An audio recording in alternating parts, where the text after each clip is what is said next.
الاخوان بيقولوا تشويه للصوره، الراي الاخر بيقول ان هي دي الصوره. اتفضل يا فندم بسرعه. اولا سياده اللواء ما ردش، كان انا داخل بردك من مسلسل وحيد حامد لمسلسل سياده اللواء فؤاد علام. لا، انا بقول وقائع الدراما الاول، وقائع وبعدين رؤيه. انا بقول في واقعه اسمها حسن بنا اجر بلطجيه، سياده اللواء بيقول لي ده اقرا بقى عن الاخوان لما اجروا لما حزب الوفد ودخلوا وكانوا بيعملوا، وانا واقعها حافظها وعارف حسن البنا لما رفض العمل اللي فيه شحناء ما بين الاخوان وما بين الوفد. لكن انا بتكلم في واقعه محدده، واقعه سرقه الخزنه.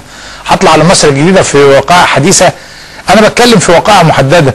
مساله قناه السويس الدعم ده حسن البنا هو اول من كتب بخط ايده قبل ما يطلع على اللي بتقول عليه وثائق هيئه قناه السويس. حسن البنا اللي كتبها في مذكرات قبل ما يقتل ويستشهد في سنه 49.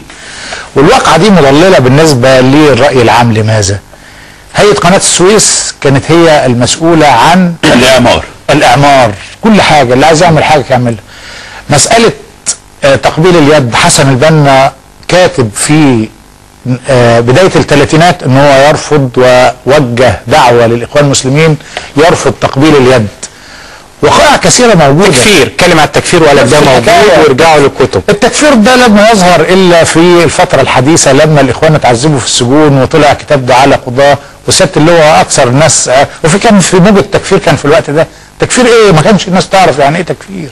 ده رؤيه حديثه تيجي انت تطلعها حتى لو كانت رؤيه قديمه حديثه تيجي تطلعها على حسن بنا وهو صغير.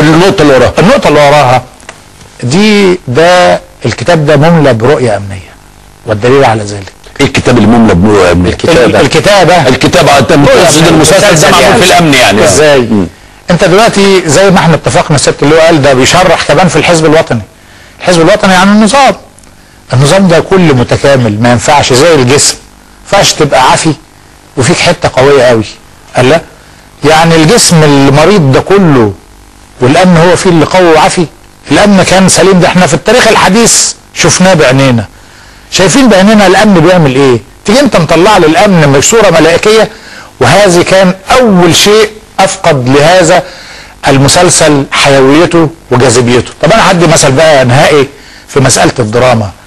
لو كان الاستاذ وحيد وهو كاتب مخضرم يريد ان يحدث تعاطف بين الجمهور وبين شخصيه حسن البنا بشكل خاص دراميا، خد مشهد انا بقى هناقشه من الناحيه الدراميه بسرعه. واحد قرا الكلام ده في كتاب حسن البنا، صبغه اليود من زميل خصم ليه حقود عليه عايز يرميها على عينيه. المشهد ده مشهد درامي عظيم، الكاتب انصرف عنه لانه لو عمله ونفذه بالشكل الفني هيجيب بقى الدنيا بالليل وهو نايم، وواحد جاب صبغه اليود بيحضر وبيفتح الباب الاكره تسمع الصوت، وجابوا لنا مربط على طول. راح جايب لنا واحد مربط في المستشفى وزمايله بيقولوا ده احنا كسرنا الواد وكرشناه ورمينا المراتب من معاه. يعني اللي يفهم ان الراجل ده يبدو انه كان عدواني، كان كل حياته كلها مشاكل، اما ما جابش القضيه اصلا ده شغل يعني. لا بس جابه وهو بيتكلم عن دعوه شيء طبيعي وبينشر الدعوه في الوطن. حد مثال تاني حسن البنا كاتب ان هو دخل، هو مش ازهري، خريج دار علوم، لما دخل المساجد فوجئ ليه شعبيه كبيره جدا. الشعبيه دي صرفت ناس كتير من المساجد التانيه. بعض مشايخ الازهر تاثر، قال لك مين اما اروح اشوف الراجل ده، فراح حب يحرجه. الواقعه دي كاتبها حسن بنا بنفسه، قال في الاحراج. فانا لما سالني على ابو سيدنا ابراهيم انا قلت له الاسم وقلت له دي سببها ودي كذا كذا، لانه كان بيحفظ حفظ يعني عن ظهر قلب. وبعد كده عشان ما يحرجوش قدام الجمهور قال له لنا لك مقابله، وبعدين خرج قال له تعالى عشان يرقق قلبه. ودي كانت طبيعه شخصيه حسن البنا، انه لا يريد ان يجعل له مش من النوع اللي هو كان يزعل لما حد يختلف معاه. ولما خد الراجل اكرمته التبرعات، جابوا انه جمع التبرعات في بدايه المسلسل، وان اول حد بدا يجمع تبرعات. هل ده موجود في بدايه المسلسل واتكلم فيها حسن البنا وبدا يقول للناس اجمعوا فلوس عشان نبدا نعمل الجامع او اللي هي هيئه اللي هي الاماكن الخاصه بالجمعيه. هو برضه حضرتك يا استاذ احمد طريقه تناول الفكره في المسلسل طريقه مغلوطه. انا بس قبل ان ادخل في بعض التفاصيل اللي حضراتكم ذكرتوها سيادة اللواء ذكرها، لابد ان نؤكد في البدايه ان الامام البنا والاخوان المسلمين هم بشر يقع عليهم مقع البشر. رقم واحد. رقم 2، كل انسان هو حر في راي الاستاذ وحيد حامد سياده اللواء يقول ما شاء له، ولكن هناك نقطه خطيره ومهمه جدا، انه طالما انني استمع اليك وتعرض وجهه نظرك، يجب ان تستمع الي ايضا وتسمع وجهه نظري. في قصه الاقتناع تقتنع وتقتنع، هذه قصه اخرى. سياده اللواء قال الاخ نصا وحيد عمل خلطه لطيفه وموضوعي جدا. طيب انت سياده اللواء بتقول انه ما فعله الاستاذ وحيد حامد مع احترامه وتقديره له شيء موضوعي جدا. انا بقول لك لا، مش موضوعي جدا، هو كان متحامل جدا على الاخوان. ومش معنى ان انا بقول هو متحامل يعني انا عايز اهاجمه، او زي ما البعض بيقول الاخوان بيكفروا. لا نكفر احدا. والدليل على ذلك لما يجي واحد زي روبير جاكسون، وده كاتب امريكي، ويصف الامام البنا بانه الرجل القراني. كيف يكون رجل قراني وعاش الامام البنا وقعد كتب كتاب بعد ما توفى ب4 سنوات؟ كيف يكون رجل قراني ويكفر المجتمع؟ واحد. الثانيه، كيف يكون الامام البنا صاحب منهج تكفيري وينتشر كما قلت في اكثر من 80 دوله؟ ثالثا، انا لا اقبل لنفسي ان انتمي لفكر تكفيري. رابعا، هذا التفكير ظهر في الفتره الاخيره، ست اللي اعلم هذا جيدا، لما شكري مصطفى قال ده اللي بيعذبونا ده هو انصاره كذا. الامر الاخير، اقرا سيدي معالم المشروع الحضاري في فكر الامام الشيخ حسن البنا للدكتور محمد عماره، وليس من الاخوان.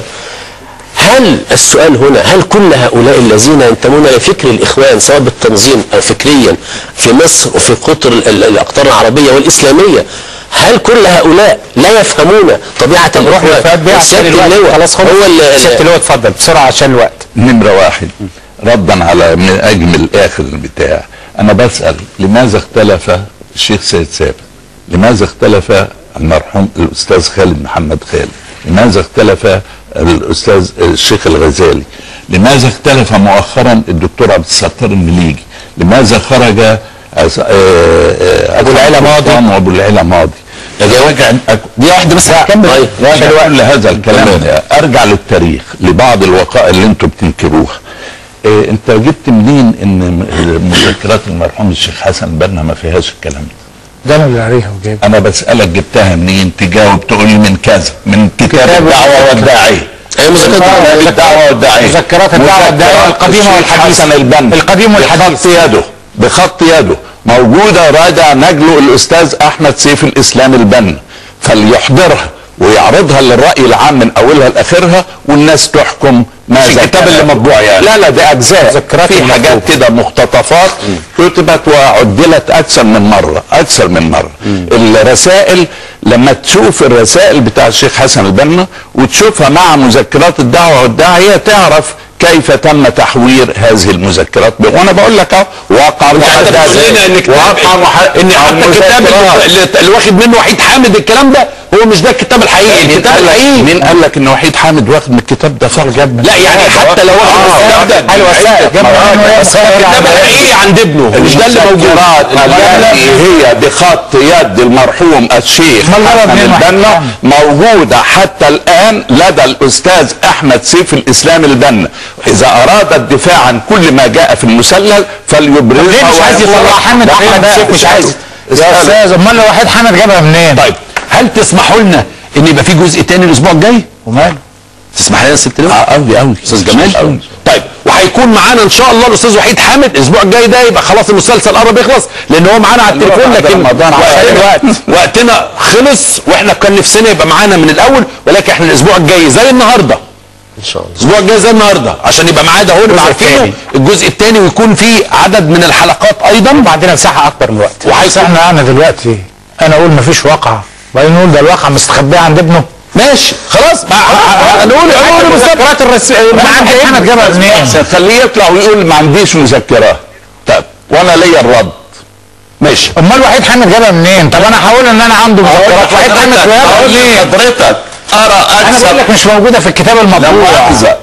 تقول لي ده موجوده. هو مش حاطط في نهايه يعني احنا حاطط في نهايه المسلسل 40 موضوعيه ولا نخش في لا موضوعيه يا استاذ عمرو. وقتنا خلص والله. احنا بنتكلم عن دراما.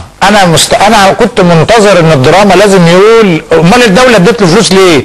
عشان ينجد في الاخوان المسلمين. فلوس. امال 22 مليون اللي دفعت ده في منتج كامل ابو علي يا استاذ المنتج عشان يعني يمجدوا في الاخوان المسلمين. طيب هيبقى معانا يشوهوا بس هيبقى معانا يوم السبت القادم ان شاء الله. لا ان شاء الله يبقى معانا حتى الحقيقه، ان شاء الله حتى يبقى معانا في الاستوديو هنا يوم السبت القادم. هل الدوله بقى هتدينا يا استاذ محسن 22 مليون عشان نرد على ده؟ هيقطعوا علينا ده بقى يا استاذ محسن. بشكركم شكرا جزيلا. الجزء ده هيبقى ليه جزء تاني يوم السبت ان شاء الله يبقى معانا الاستاذ وحيد حامد. هنطلع يعني بشكركم. غدا الحلقه الجديده وتاني اليوم ابقوا معانا. القاهرة اليوم برعاية كل من